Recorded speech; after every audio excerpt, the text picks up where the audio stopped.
আপনি কি কখনো এমন কিছু চেয়েছেন যা আল্লাহ যেন ইচ্ছা করেও দিচ্ছেন না? আপনি দোয়া করছেন, কান্নাকাটি করছেন, কিন্তু মনে হচ্ছে আকাশ নীরব। তাহলে কি আল্লাহ আপনাকে ভুলে গেছেন? না, বরং এর পেছনে লুকিয়ে আছে এক অপূর্ব পরিকল্পনা। আজ আমরা জানব কেন আল্লাহ আমাদের অপেক্ষা করান। আসসালামু আলাইকুম প্রিয় দর্শক। আজকের এই ভিডিওটি তাদের জন্য যারা দীর্ঘ সময় ধরে আল্লাহর কাছে কিছু চেয়ে যাচ্ছেন, হয়তো চাকরি, বিয়ে, সন্তান, সুস্থতা বা মানসিক শান্তি, কিন্তু পাচ্ছেন না।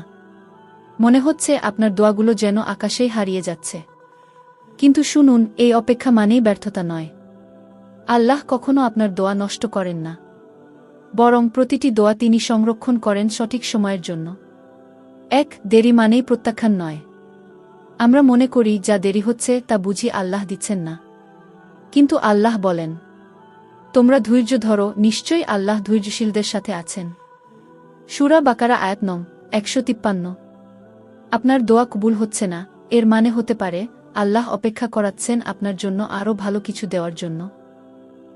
যে জিনিস আপনি এখন চাচ্ছেন সেটা হয়তো আপনাকে কষ্ট দেবে, তাই তিনি দিচ্ছেন না।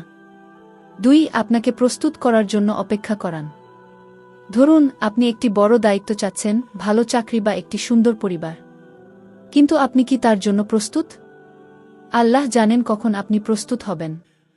তিনি আপনাকে সময় দিচ্ছেন নিজেকে গড়ে তোলার জন্য, শিখার জন্য, সবর করার জন্য। আপনি যেন শেখেন সব কিছুই তার হাতে।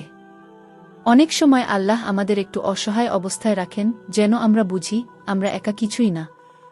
আমাদের শক্তি, পরিকল্পনা সবই সীমিত, কিন্তু তার দয়া অসীম। আপনি যখন রাতে কাঁদছেন তার দিকেই ফিরে যান, কারণ তিনি একমাত্র যিনি আপনাকে নিরাশ করবেন না। তার টাইমিং পারফেক্ট। যখন আল্লাহ কিছু দেন তখন সেটা সঠিক সময়েই দেন, না এক সেকেন্ড আগে, না পরে। মনে রাখবেন, তিনি আল্লাহ নির্দিষ্ট পরিমাণে সবকিছু করেন। সূরা কামার আয়াত নং 49। প্রিয় ভাই ও বোন, আপনার দোয়া কবুল হবে, হয়তো এই জীবনে, হয়তো আখিরাতে। কিন্তু নিশ্চয়ই আল্লাহ আপনার প্রতিটি চোখের পানির হিসাব রাখেন। অপেক্ষা করুন, কিন্তু হতাশ হবেন না। কারণ আল্লাহ যখন অপেক্ষা করান তখন তিনি আপনাকে শুধু পরীক্ষা করেন না, তিনি আপনাকে প্রস্তুত করেন আরও বড় কিছু দেওয়ার জন্য। আপনি যদি এখন কোনো কঠিন সময় পার করছেন, তাহলে নিচে কমেন্টে লিখুন, আল্লাহ আমার সহায় হন। ইনশাআল্লাহ আমরা একে অপরের জন্য দোয়া করব। ভিডিওটি যদি আপনার হৃদয়ে ছুঁয়ে যায় তাহলে একটি লাইক দিন।